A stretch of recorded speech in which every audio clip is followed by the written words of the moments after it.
Good morning, everybody. It's Tuesday, January 16th. Welcome back to our Women's History Reading Seminar. It's week 2, and as you know, university is closed today due to a weather storm warning. I hope you are keeping warm and dry. I got my half gloves on, so we'll see how long the electricity lasts.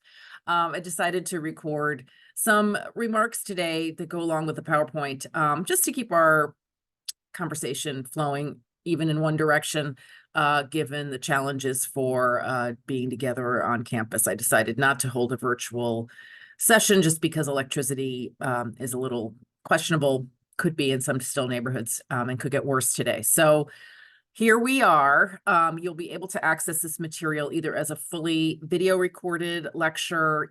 I'll upload the slides separately if you want to review those, and I'll also upload the audio separately. I'm going to try to keep this to about 30 minutes, but tend to be a little bit of an overtalker, so bear with me.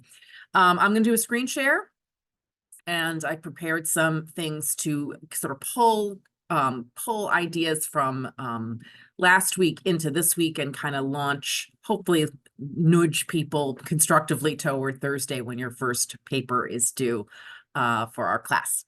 So I'm going to, as I say, I'm going to share my screen and and away we go. Okay. I hope you can see that all right. All right, so power biography, we're week 2, so we're still looking at foundations, and that's going to be, the focus of my discussion today.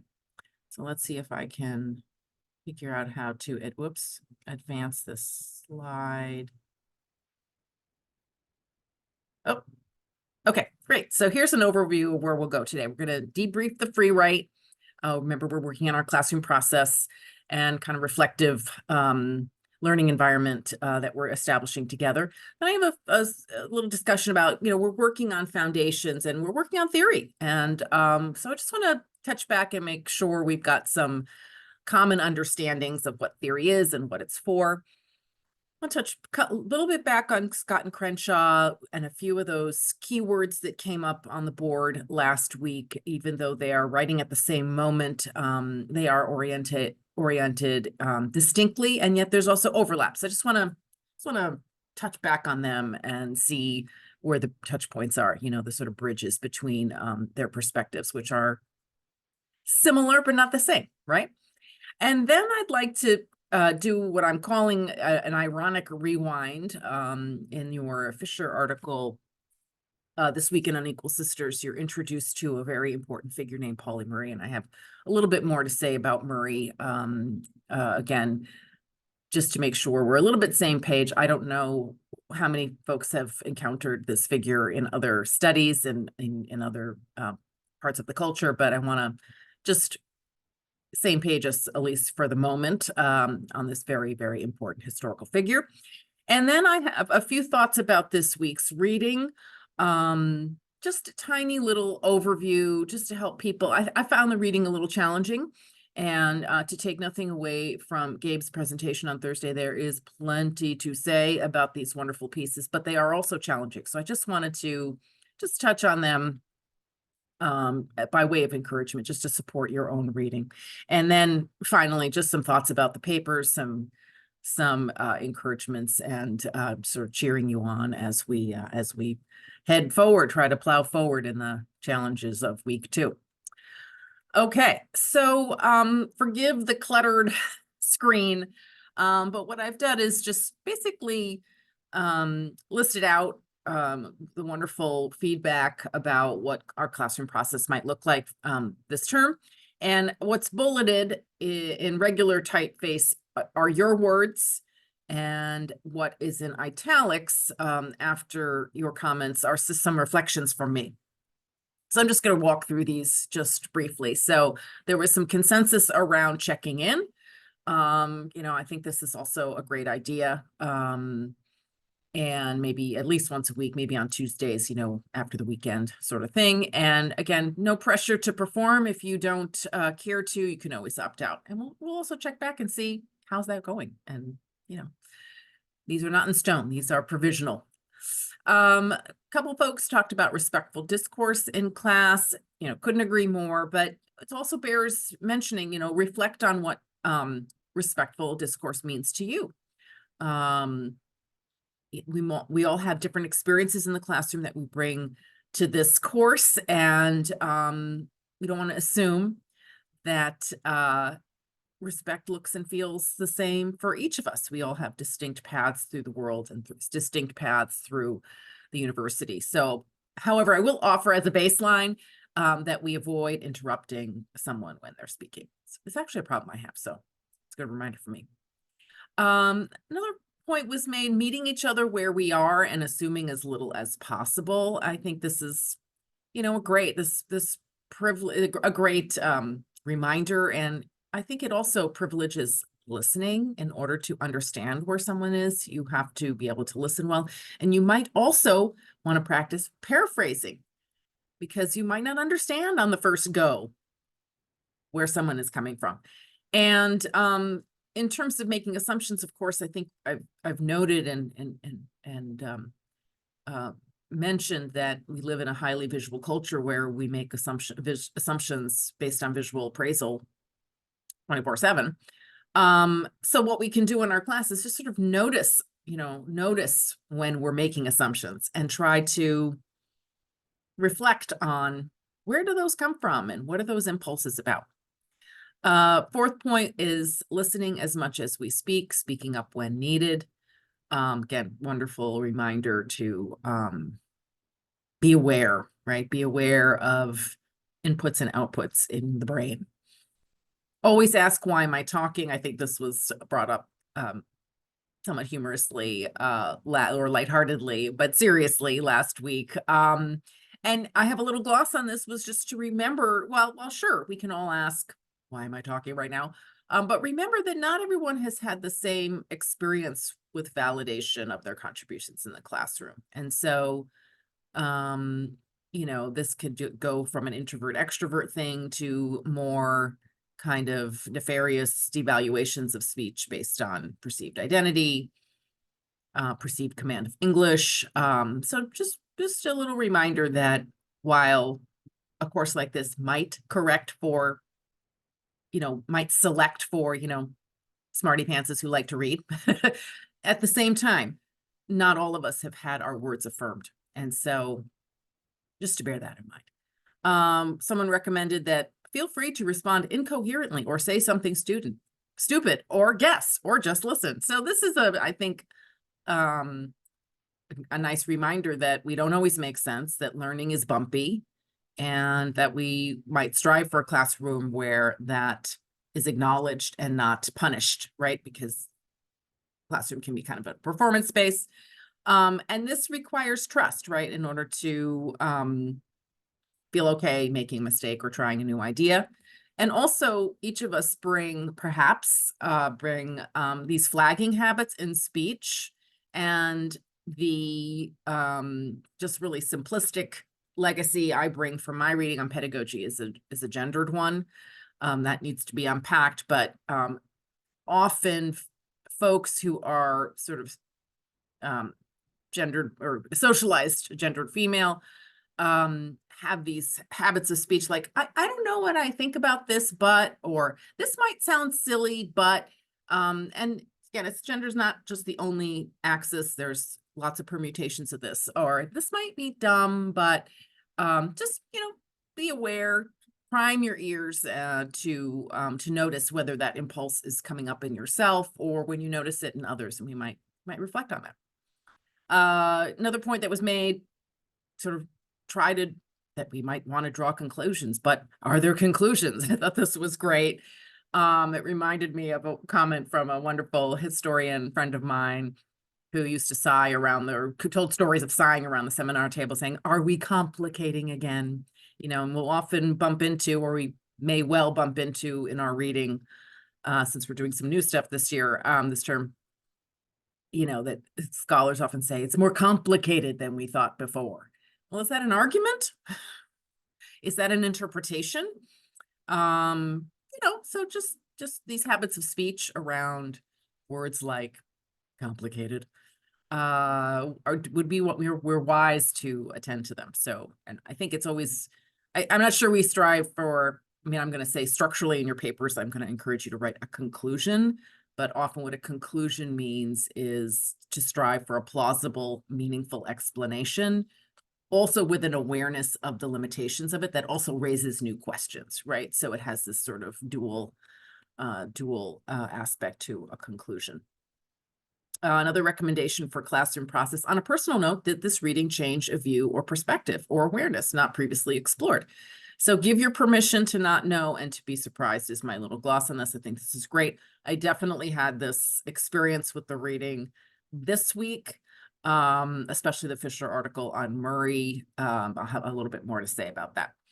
Another recommendation I thought was a good one: raise specific questions about the reading instead of asking the more open-ended, what did you think about the reading? I think this is great. I think this is, especially for like the first half of the course where we're still kind of navigating the material in a very fresh way, and staying grounded in the text, as I put it here, can help bring others in rather than accenting performance and competition. So that, there's a kind of one-upping thing that can sometimes happen in a classroom. But if we really focus on a text, focus on a moment in an article or book, it brings people in. Like, they have a common reference point and it brings people in and maybe a little more conducive to exchange. Intentional, prepared, student-led discussion should be central. I thought was a great recommendation, and just emphasize preparation is key. I think that lowers the anxiety for the presenter. We could talk about that more in the unfolding weeks as it goes forward. Someone recommended a balanced classroom where the professor speaks and lectures a bit, and then it is turned over to students to lead the class. So let's make the conversation flow. And I think this is great that it speaks in general, I think, to an important thing for me in a feminist classroom, which is accountability. There's sort of jokes in the larger culture about, did they just say that, or what just happened? And, it's our job to create an environment where we can actually go back, pick up a stitch and say, what just happened? And if we're going to do that, and I think that accountability ultimately does reside with the instructor, but it will be a responsibility that is, somewhat shared as I think we go along. And so my recommendation to us all, myself at the top of the list, is to be prepared to be challenged and reflect on what that might feel like or mean to you. Not all of us receive a challenge or a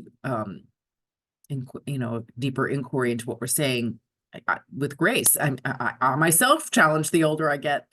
I myself am challenged the older I get to receive criticism. It's an art. Giving constructive criticism is an art, and receiving it is also an art. So I think these are good guidelines for us all to contemplate and make our own.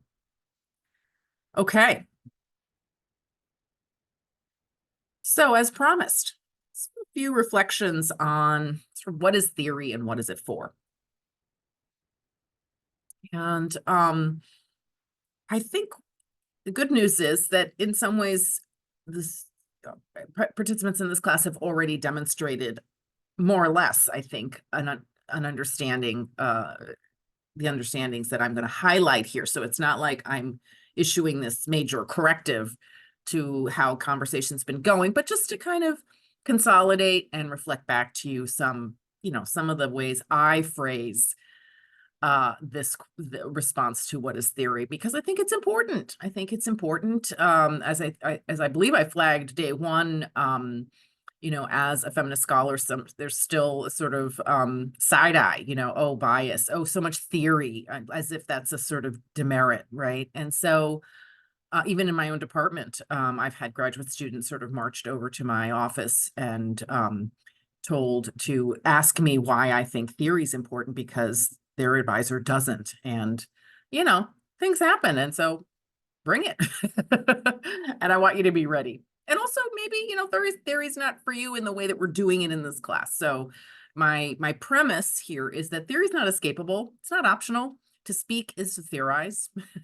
So it's not like there's a divide out there that people who do theory and people who don't. Everyone does theory, but some folks do it in a particular way that allows for dialogue and conversation, and that's my premise here. So theory is simply a human system for sense making, my first point here.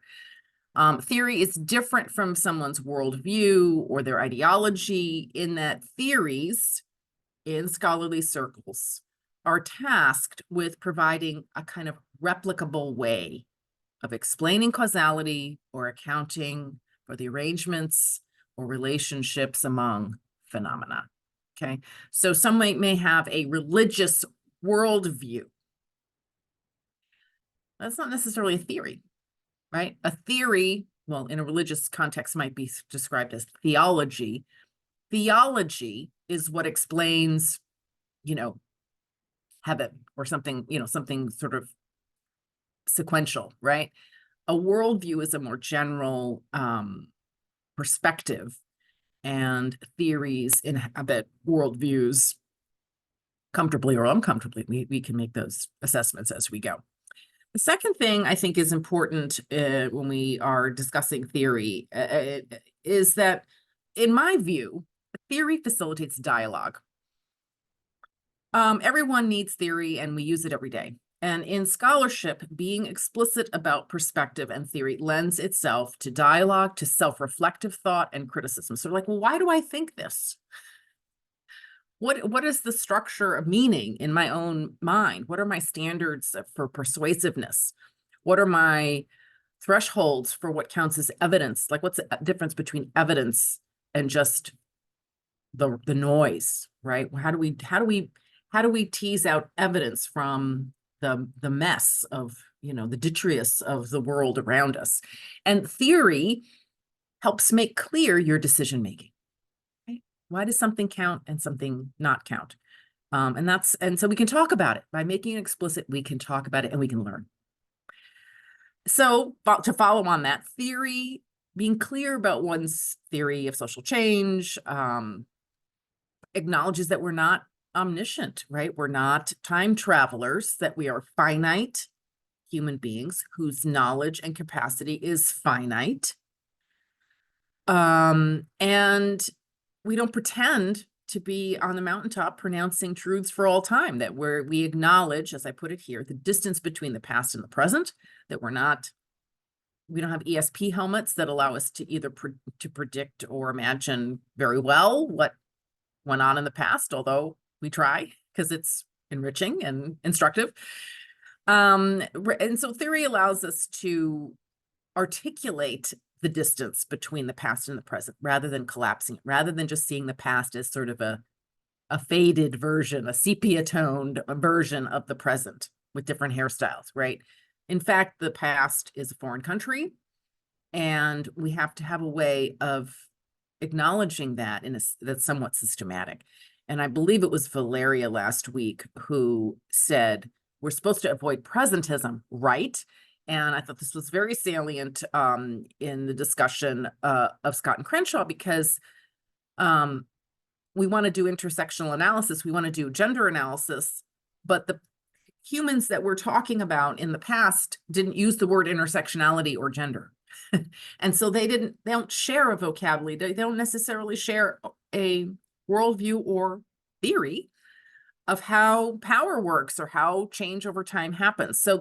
So we want to acknowledge that, and theory helps us state the difference, the distance, right, between the past and the present, so that we don't just read the past in terms of our needs in the present, although a bit of presentism is unavoidable. So it's not a perfect vaccine by any stretch, but again, it's a dialogue point, right? We want to acknowledge the distance between the past and the present, and that's what theory does.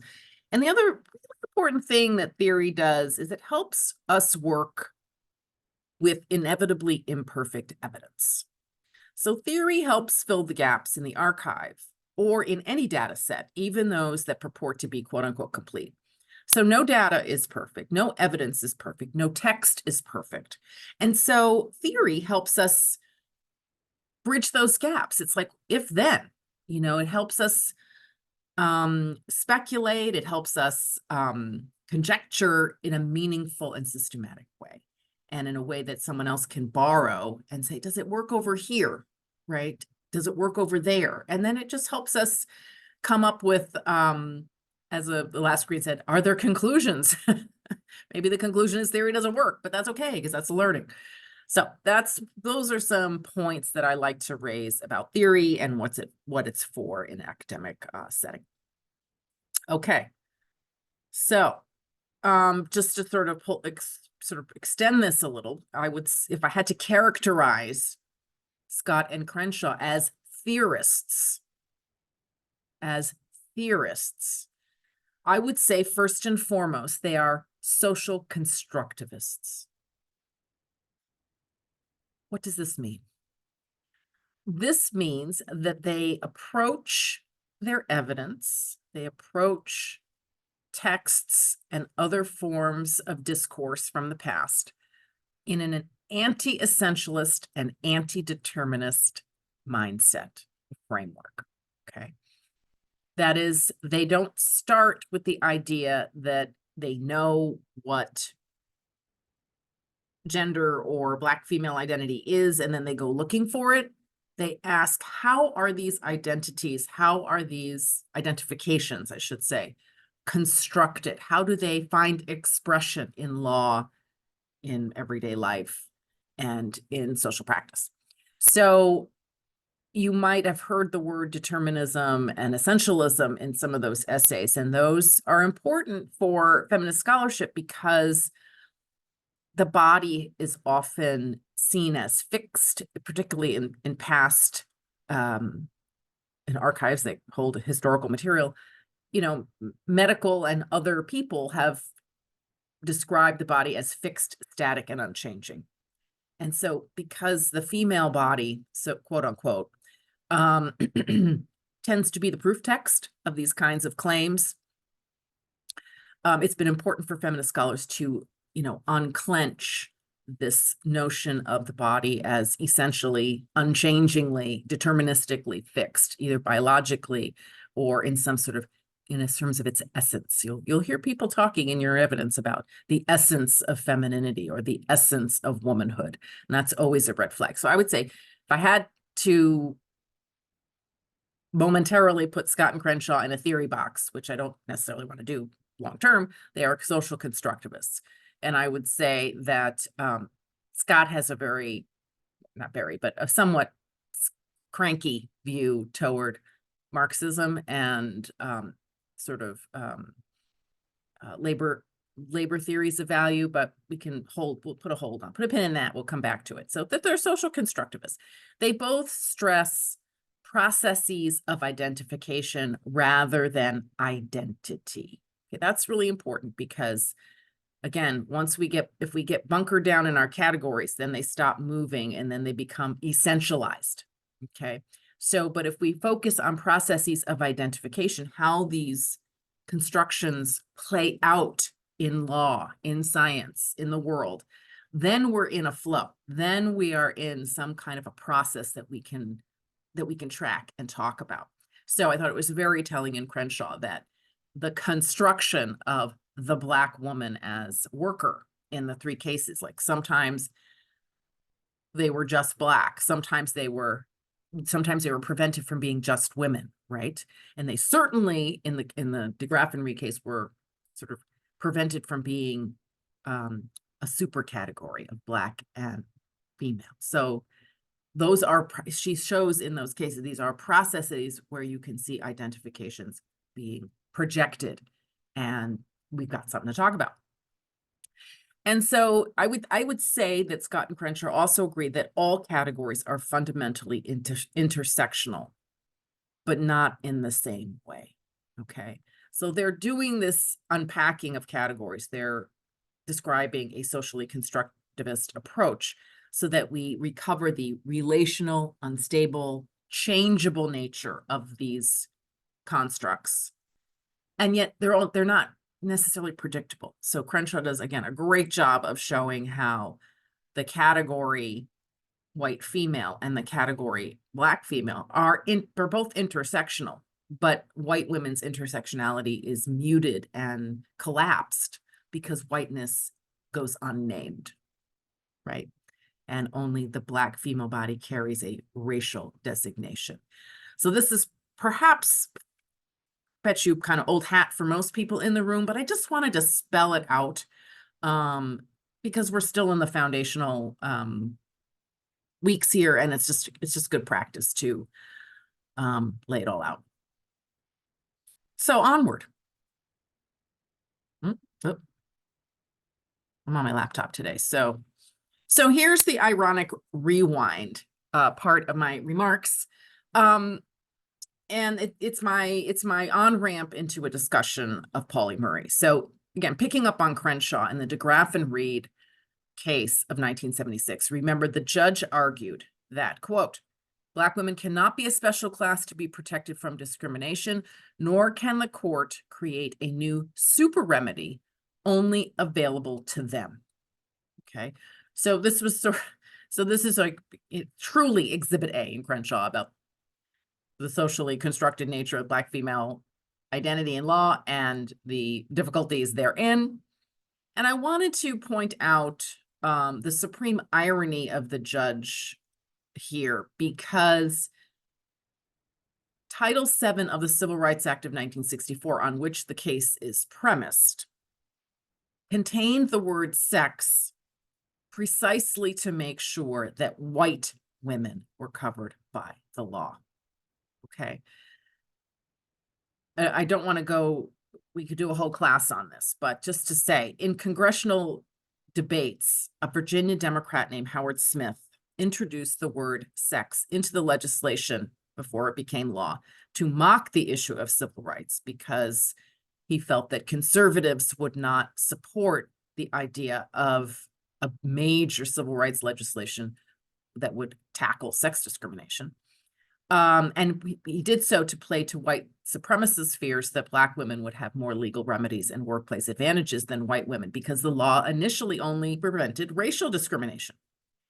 Okay, so here's the judge saying in 1976, saying Black women cannot be counted fully. And yet the only reason why they were asking to be counted fully is because a sort of a fairly racist person put the word sex into the law to begin with. So I hope the irony there is apparent. And it's even a more complicated story, because in fact, while this cynical effort was being played out in Congress, a brilliant lawyer named Pauli Murray, who was a member of, here's a administrative mouthful, the Interdepartmental Committee and Citizens Advisory Council on the Status of Women, which was a subcommittee of the President's Commission on the Status of Women, which was instituted to try to begin to enforce civil rights legislation during the Kennedy administration. Murray was writing a brief that Crenshaw would later build on. And her argument, contra Howard Smith, was that without the word sex in the Civil Rights Code, Black women would not have a reliable set of remedies under the law. This is what Murray called Jane Crow. And Murray wrote very eloquently in her autobiography and elsewhere that when she was being discriminated against, and I'm using she provisionally here, I'm going to flag that. When Murray was being discriminated against, she wrote that I could never tell it was because of my race or because of my sex. So she sort of makes the Crenshaw point, and she's making it, 40 years before Crenshaw's is writing. So I want to make sure you know this. And the article is called Jane Crow and the Law, Sex Discrimination and Title VII, which was published in 1965. And it was a crucial piece of work because the labor establishment, I'll just put it out there, the Women's Bureau within the Department of Labor, the major unions were sort of at this point opposed to the ERA and opposed to federally legislating equality on the basis of sex in the workplace, because there had been 40 years or more of so-called protective legislation that was aimed at women workers to protect them, quote unquote, from overtime, from lifting too many heavy things, from night work, and functionally preventing them to work in certain sectors of the economy. And that was considered a gain for women, not all women, but the women who were in charge.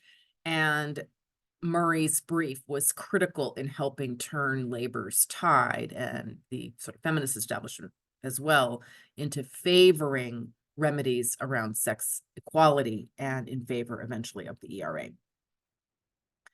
So this is very, very important. So here's a few notes on Pauli Murray. Born in North Carolina, raised primarily by an aunt who was a school teacher, and brilliant young student and avid reader.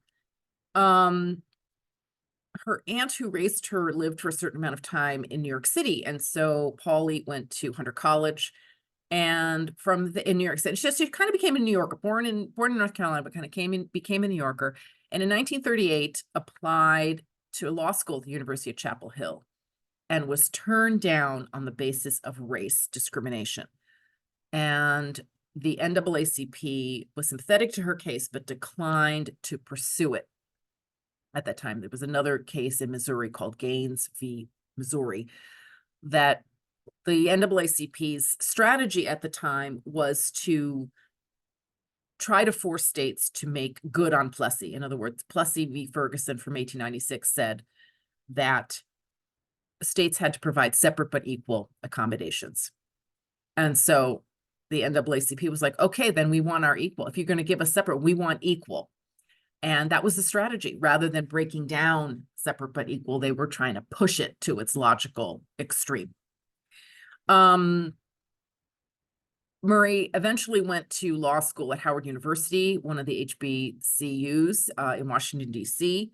And according to their website, they identify Murray as she and as the first and only woman in her class of 1943.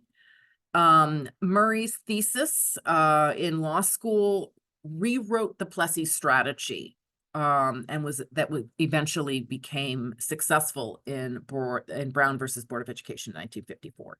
So this is a pioneering thinker. I mean, I like to call Pauli Murray the most important civil rights activist you never heard of. Now I'm making an assumption here, particularly since we're not live. And I will also confess, I'm a total fan. I have a signed copy of her book of poetry, Dark Testament, which I found at Powell's 30 years ago. And after Murray graduated, well, while she was in DC, she had studied nonviolence, was becoming sort of known. Gandhi was very active in these years, 1930s and 40s.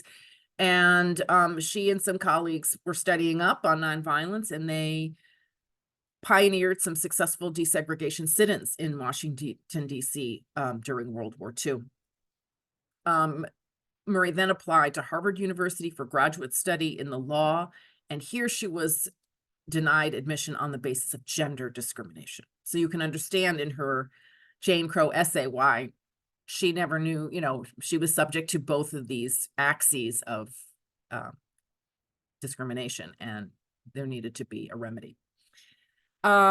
She eventually got a degree at Berkeley. She got I think a master's in law at Berkeley, and was initially sworn into the bar in California. And she worked in a number of firms there, and also practiced independently, came back to New York City, wrote a number of really important studies of discrimination law. In particular, at the bottom, I have the state's laws on race and color with appendices from 1955. Murray also taught at Brandeis University and also went to Africa and taught a law program in Ghana right after independence. So this is a globally conscious, worldly, dynamic human, and who generally presented, oh, and Murray also studied theology and became an Episcopal minister later in life, in the 80s. She died in 1985. So Murray generally presented as a cisgender female, publicly. Just going over the websites in getting ready for today's remarks, there's folks are all over the map and how to refer to her. I'm using her again provisionally this morning. The Pauli Murray website, that's kind of not really a foundation, but it's kind of the academic home of a lot of her writing, uses a slash she, he. Howard, as I've already recognized, celebrates Murray as first female graduate of the law school. And so Murray generally presented herself publicly as a woman, but as the Fisher article explains, and a couple of other biographies also describe, Murray left a voluminous personal archive that documents her exploration of gender identity and Murray's belief that she was what was called at the time a gender invert, and especially in the 1930s. So what we see in the case of Pauli Murray, and also we see in my highly provisional, imperfect discussion of this person this morning, is language is always inadequate, right? Language is always provisional, and nobody really fits in any of these buckets that we construct in everyday life or in academia. And yet we must, it seems to me, we must soldier on to find ways to connect, to find ways of describing, interpreting, and changing, right? How we organize thought, how we organize power, how we organize society around us. So I just think that Murray's life is just a brilliant example of not just incredible achievement and fortitude and brilliance, but the ways that words change, categories change, processes of identifications change. And so that's where we come in as historians. How do we do this work with integrity and with rigor? So this week's readings, I think, are sort of disjointed, maybe on purpose, right? Maybe with a method here. So just very, very briefly, I'm going to touch on the three articles and then wrap up. So in Vicente's piece, we are offered a kind of intellectual genealogy of the, I'm going to call it word, trans, rendered with a star. I've put it in asterisk here. I didn't have a star in my PowerPoint. And I hope we get to talk about the rendering of this word on the page. I'm not going to spend a lot of time on it here. But I think Vicente's stepping off point is this word has entered the lexicon. So how's it going? Right? It is here. And I'm almost 60. And so I came of age when the word queer was performing a lot of work, was doing a lot of really creative, disruptive work in activism. It was Queer Nation, queer theory. There was queering the color line. That queer was the word that was vested with lots of this creative, deconstructive energy. And we're in a different place now. It's 2023. The word queer barely appears in Vicente's genealogy, which I think is really interesting. Vicente defines the word as referring to, quote, a wide spectrum of transgender identities and experiences, and that by removing gender, the I guess word / suffix gender from trans, it may result in a term that reaches further out from the constraints of the word gender and make it more open-ended and relational. Interesting. And so here we are in the history of language, in the history of categories. It really, and Vicente leaves us sort of in a very interesting place. Are all categories problematic? Is at the end of the piece, and I would say, probably yes. And yet, we must have language. We must try to find a way to talk to one another. So some of the concerns raised in the piece are that by sort of doctoring, if you will, the word trans, it discursively nudges to the side words like transsexual and transvestite, kind of maybe cleaning it up a little bit, tidying it, and maybe hiding some of these very important subversions of gender. But I think the piece, describes how these words transsexual and transvestite they're kind of red flags. They come with perhaps a different kind of stigma, different kind of legacy. And so we struggle, right? We struggle to find the right word. The other thing that's raised by the piece is that trans, perhaps like the word queer. I mean, I'm maybe on that. I'm not sure. But it could get stuck like a third space between male and female and become rigid rather than transformative. In other words, in order to make experience and evidence and power relations visible beyond binary, male, female, then you get this third space, but then now you just got a triangle instead of a binary. And that's not that maybe helpful in all. Sometimes that's really helpful and sometimes less so. So again, are all categories problematic? Yes. Discuss. And Vicente offers this notion of sort of narratives of the self as a starting place for theorization in intellectual and political life. And, or maybe we're at a point where stories and narratives of the self are kind of pause around pulling together a vocabulary. I mean, I think there's plenty to talk about in this. So there's a little overview of Vicente. And Fisher, in some ways, I really struggled with the piece initially because I thought, oh no, the students are going to see this split article, and that is a very risky writer's strategy to have this sort of, these two things don't fit, I'm going to narrate them. So there's some of my baggage. Like, I want students to have this sort of more integrated argument, right? But when I went back to the piece, I'm like, well, maybe it's sort of modeling the rupture, right? The ways that the archive doesn't cooperate with what we need, the way that our vocabulary doesn't, in a particular moment, give us everything we need. And so how do we make that visible? How do we make that teachable? How do we make that intelligible? Well, maybe narrating the rupture is the way to go. So I pose a question for Fisher. Does this article try to narrate the unnarratable? Since Murray did not quite integrate a gender-inverted identity fully into a writerly and political persona, what's a historian to do? So maybe Fisher's answer, and maybe people disagree, is to narrate that rupture. That said, I think the piece does a good job of putting Murray's struggle in several critical contexts. One, the context of gender ferment and gender play in Harlem, associated with working class life and expressive creative culture and cabarets, music, performance. Also a context of early medical experimentation with hormone and gender therapies, including, Fisher doesn't raise this as much as it's present in Murray's archive, but surgery, as well as hormone treatment.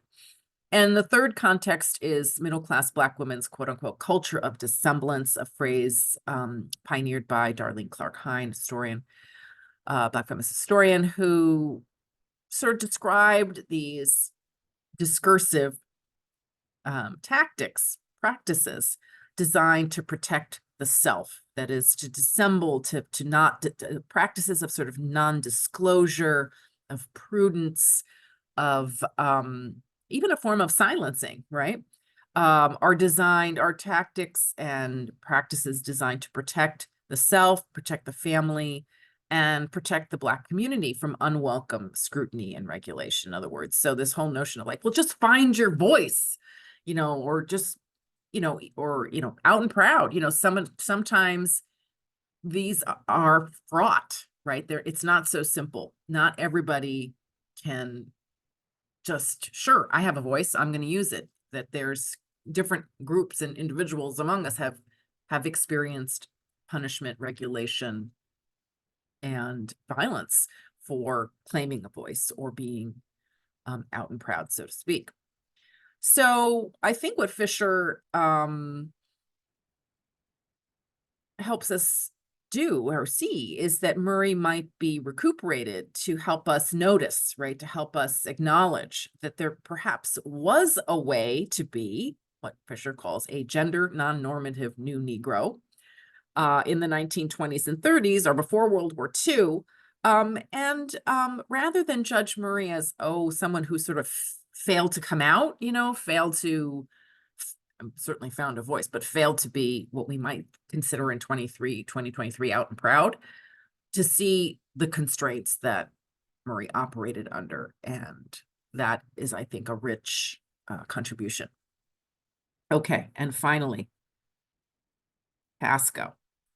So again, to me, it's still a difficult article to read. Pascoe is this absolutely brilliant historian. She taught at UofO for many, many years. Unfortunately, we lost her to cancer a few years ago, and wrote a big book about essentially marriage law in the United States and the vicissitudes, if you will, of these movable, mobile structures of categorizing people that don't stand still and frankly, don't make sense. That's that's Pascoe's point. And yet, even though those sort of theories at the time didn't make sense, they successfully regulated certain bodies and managed to privilege white bodies, for a century or more.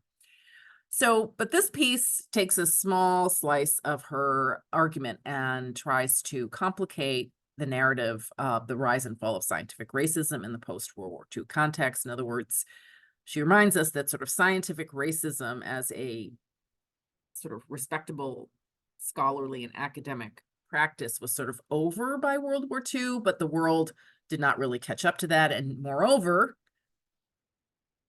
the second point is that instead of the world saying, okay, racial science is no good, therefore let's go for equality. In fact, what happened was this consolidation of a colorblind academic and popular discourse that didn't interrogate the actual activities of sorting people by skin color or other perceived physical, biological attributes. So it may be kind of hard, but for me, it's always hard to sort of quite draw the through line, but I think that's the point. Pascoe notices these ruptures. Well, why are anthropologists talking this way, but judges are talking this way? There's a disjuncture. There's a disjuncture. And so it's not a smooth argument, but it's persuasive if you can hang in there. And she shows this disjuncture in the numerous court cases where judges sort of mostly ignored academic and even medical appraisals of quote unquote race and bodies, defending a default white standard for first-class citizenship rights, especially when it came to marriage law, right? So she really shows how whiteness is sort of protected as a privileged status in marriage. And she calls this racialism as opposed to scientific racism, because it's this kind of popular, non-academic, I know it when I see it kind of thing. So in the 20s, there's even more sort of, well, not more, but there's equally hair-raising cases in the 20s where folks come to court and say, I should not be excluded from citizenship because I have white skin. It's the case of a Japanese plaintiff in the 1920s who said,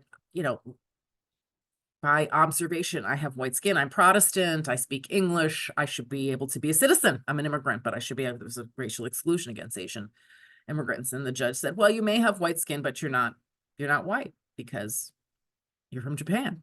This is very unscientific, but that was the Supreme Court.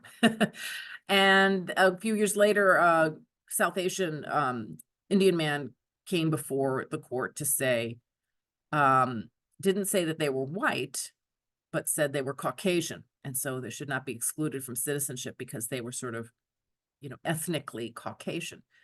And the judge said, well, you might be ethnically Caucasian, but you're not white. So none of it makes a lot of sense, but what Pascoe tries to show is that nonetheless, whiteness, a sort of default whiteness is consistently held up, even though technically racial science is trying to tell us that race doesn't exist as a biological kind of reality, but this other set of assumptions around both protecting whiteness and the notion of colorblindness moved in behind scientific racism and lingers with us to today. So though that's my little overview of the reading. And so just as points of encouragement for your papers on Thursday, you can choose any 2 articles for your assignment. You don't have to confine yourself on any week to what's specifically due that day. Be nice to have one thing that's due that day or at least that week, but I really want to encourage you to find connection points that make sense to you. So you can choose Scott, you can choose Crenshaw, you've got now almost, I think, 8 choices. And so just pick 2. And, to kind of navigate some of that, my second point, sometimes less is more, choose one keyword and explore it incisively. So yes, our categories are imperfect, they're provisional, they're partial, but we've got to work with them. So that's part of the learning, right? How do we work with imperfect categories?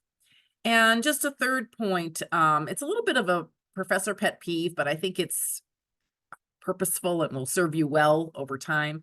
But just make sure that your title, your thesis statement, and your conclusion work together crisply, right? That they are in some relationship, some alignment, okay? These are the main things in any length of writing, whether it's a book, whether it's a short 500-word essay, a book review. These are where think of your reader. Help your reader. Help them understand and start nodding their head rather than wrinkling their brow. Wait, didn't they say the title was give a little extra time to your title, your thesis statement, and your conclusion. So there might be a common word in each of those moments in your discussion, in your paper. I am a little bit obsessed with titles to things, so just a fair warning. It doesn't have to be fancy, but I encourage you to make your title, your thesis statement, and your conclusion robust, incisive, and thesis driven, right? Thesis driven. They're not just decoration, they're not just going through the motions. They really can deliver a lot of value to your reader, and that's what we want. We want to have something robust to share and help one another learn as we go forward. So those are my remarks for today. Thank you for your patience. Stay warm. Be careful out there. Wear your gloves. And I look forward to seeing you Thursday. Hopefully we'll be back together by then. Okay. Thanks now. Bye-bye.